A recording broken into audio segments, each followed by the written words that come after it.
Well, I grew up in a typical American home, the sad home, standard American diet. And I had chronic ear infections, took antibiotics so many times as a child that I had an allergic reaction at age 7 to penicillin. My parents were both chain smokers. So I had chronic strep throat, bronchitis, all of that stuff. So when I was 21, I was like, I had mono for a month where I just couldn't barely get out of bed. And then I started to have a lot of digestive symptoms.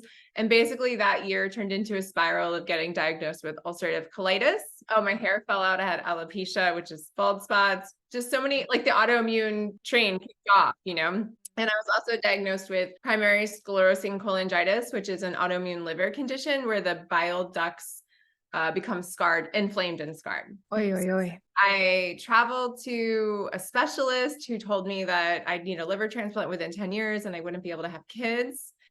But a part of me has a rebel spirit. So even when they were saying this, I was just like, no, this is not going to be true for me. We could just skip ahead right now to 20 years later. I have never had surgery for any of these conditions. And I have 2 healthy children that were born naturally, conceived naturally with no complications at all for me or them. So I guess it's kind of like that free spirit rebel nature got me through the health diagnosis and everything else. Not to say that it was easy or anything, but it was just like deep down a gut knowing that just because the doctor says it doesn't mean that it has to be true.